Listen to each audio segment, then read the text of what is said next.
नमस्कार विद्यार्थी मित्र हो. मी दीपक सरनोबत आणि लाईट हाऊस यूट्यूब चॅनलमध्ये आपल्या सर्वांचं सहर्ष स्वागत. आजच्या व्हिडिओमध्ये आपण इंग्रजी ग्रामरमधील एक महत्त्वाची संकल्पना समजून घेणार आहोत आणि तिचं नाव आहे चेंज द टेन्स. दिलेल्या वाक्याचा काळ बदलणं आणि ते बदलता येणं खूप गरजेचं आहे. परीक्षेमध्ये आपणाला वाक्य दिलं जातं आणि त्या दिलेल्या वाक्याचा काळ जर बदला, चेंज द टेन्स असा जर आला, तर जो टेन्स आपणाला बदलायचा आहे, ज्या टेन्समध्ये ते वाक्य कन्वर्ट करायचं आहे, त्याचा फॉर्म्युला आणि सेंटेन्स स्ट्रक्चर माहिती असणं गरजेचं आहे. काही वाक्यांच्या माध्यमातून आपण हा टॉपिक आज समजून घेण्याचा प्रयत्न करूया. स्टार्ट करूया चेंज द टेन्स. पहिलं वाक्य आपल्या समोर आहे, I became deeply absorbed in the book. आणि प्रश्न असा आहे, रीराईट इट, पुन्हा लिहा, इन सिम्पल प्रेझेंट टेन्स.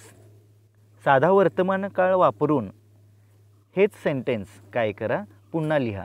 मग आता दिलेल्या वाक्याचा काळ आपल्याला ओळखता यायला पाहिजे. आय बिकेम याचा अर्थ सिम्पल पास्ट टेन्स आहे आणि जर सिम्पल प्रेझेंट वापरायचं असेल तर सब्जेक्ट नंतर आपण V1 वापरतो, एवढाच मुद्दा आहे. आय बिकम होणं खूप गरजेचं आहे. म्हणजे वर्ब जे आहे तेवढंच आपल्याला चेंज करायचं आहे. सब्जेक्ट आणि ऑब्जेक्ट कॉम्प्लिमेंटरी पार्ट कोणताच चेंज करायचं नाही आहे. बिकेमचं बिकम केलं, तुमचा सिम्पल प्रेझेंट टेन्स झाला. जे आपल्याला वर्बवरती फोकस करायचं आहे, इंग्रजी आणि त्याच्या संदर्भात असणाऱ्या कॉन्सेप्ट ज्या आहेत त्या ट्रिक्सवरती खूप अवलंबून आहेत. 2 नंबरचा आहे, he has purchased a new car. त्याने एक नवीन कार खरेदी केलेली आहे.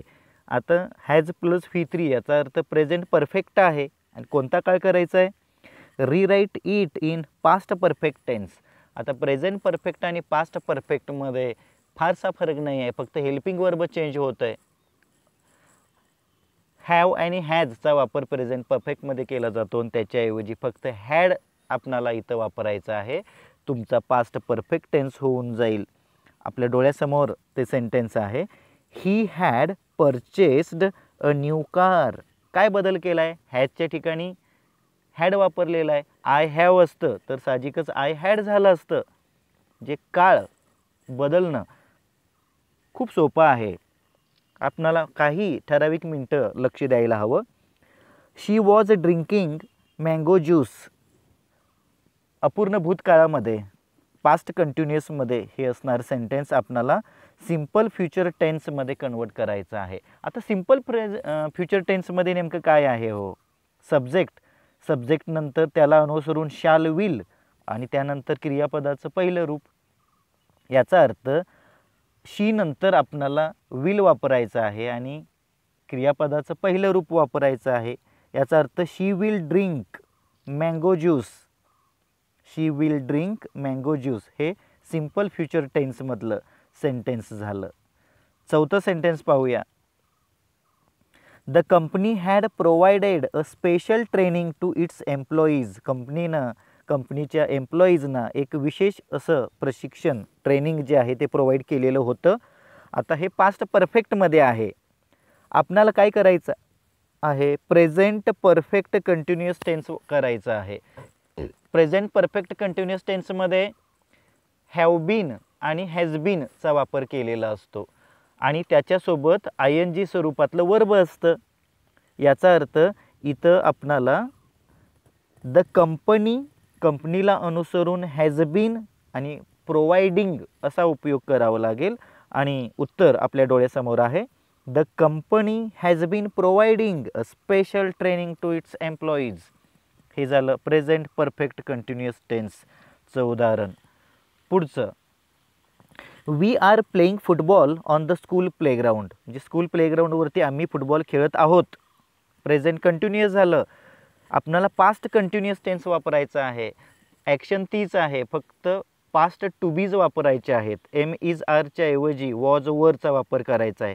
आता वी नंतर साहजिकच आपल्याला पास्ट टेन्समध्ये वरचा वापर करावा लागेल.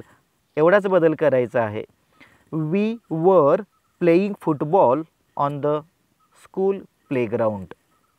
Sentence number next. The players have participated in the function. Present perfect tense आहे. प्लेयर्स हॅव पार्टिसिपेटेड आपणाला सिम्पल पास्ट टेन्स करायचं आहे. प्लेयर्स फंक्शनमध्ये सहभागी झाले. आता सिम्पल पास्ट टेन्समध्ये सब्जेक्ट नंतर आपण V2 वापरतो. पार्टिसिपेटेड V2 आलेला आहे. आपल्याला हॅव तेवढं काढायचं आहे. The players participated in the function आणि हे आपलं आन्सर झालं. तुम्ही रीराईट करत असताना हॅव रिमूव्ह केलं. प्लेयर्स पार्टिसिपेटेड जे सब्जेक्ट आणि वर्ब ॲग्रीमेंट इथं झालं.